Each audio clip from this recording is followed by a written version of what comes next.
নমস্কার, আমার ইউটিউব পরিবারকে সুমির রান্নাঘরে স্বাগত জানাই। যারা আমার চ্যানেলটিকে সাবস্ক্রাইব করেছেন এবং যারা আমার রান্না দেখেন তাদেরকে অনেক ধন্যবাদ।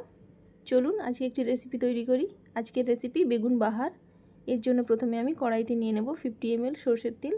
সেটাকে ভালো করে গরম করে নিতে হবে হাই ফ্লেমে। তারপর আমি বেগুনগুলোকে ডাঁটি সমেত সরু সরু করে কেটে নিয়েছিলাম, ওগুলোকে আমি ধীরে ধীরে সাজিয়ে দেব। বেগুনটা যখন সাজাবো তখন খোসাটা নিচের দিকে থাকবে, দিয়ে ঢাকনা দিয়ে দেবো হাই ফ্লেমে। 1 মিনিট রাখবো। 1 মিনিট রাখলে নিচের দিকটা ভাজা হয়ে যাবে আর ওপরটা সফট হয়ে যাবে ভেতরটা। তারপর 1 মিনিট পরে ঢাকনাটা খুলে দেখে নেব। 1 মিনিট হয়ে গেছে। এবার আমি ঢাকনাটা খুলে দেখে নিচ্ছি। ওপরটা দেখুন সফট হয়ে গেছে, নিচেটা তো ভাজা হয়েই গেছে। এবার ওগুলোকে শুধুমাত্র জাস্ট উল্টে নিয়ে হালকা লাল হয়ে গেলেই ব্যাস ওগুলোকে তুলে নিতে হবে। এই বেগুনটাকে খুব বেশি ভাজা যাবে না, এরকম অবস্থাতেই তুলে নিতে হয়। এবার কড়াইতে যে অবশিষ্ট তেল থাকবে তারপর ওতে দিয়ে দেব একটু গোটা গরম মশলা, 2টো এলাচ, 2টো দারচিনি আর 2টো লবঙ্গ। তারপর ওটাকে একটু ভেজে নিয়ে দিয়ে দেব রসুন বাটা 2 চামচ। ওটাকেও একটু ভালো করে ভেজে নেব। ওটা ভালো করে ভেজে নেওয়ার পর দিয়ে দেবো ওতে 2 চামচ আদা বাটা। দুটোকেই একসাথে ভালো করে আবার ভেজে নিতে হবে।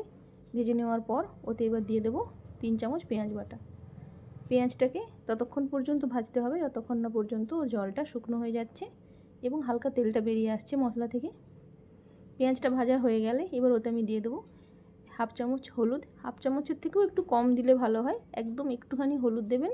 আর দেবো 1.5 চামচ জিরে গুঁড়ো আর একটু লঙ্কার গুঁড়ো আর সামান্য 1/2 চামচ কাশ্মীরি লঙ্কার গুঁড়ো দিয়ে ভালো করে আবার কষিয়ে নিয়ে 1 চামচ নুন দিলাম।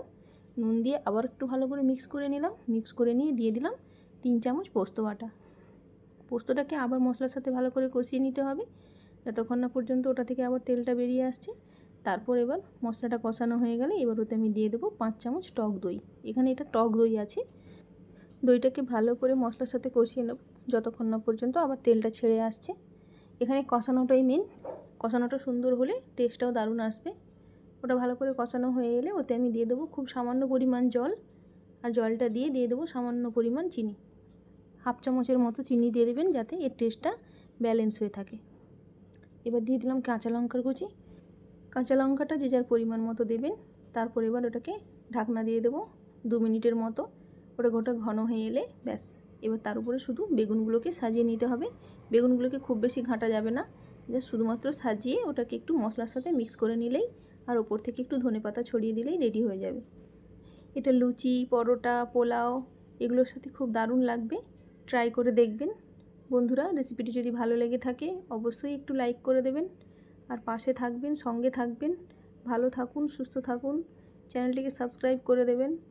দেখা হচ্ছে পরের রেসিপিতে।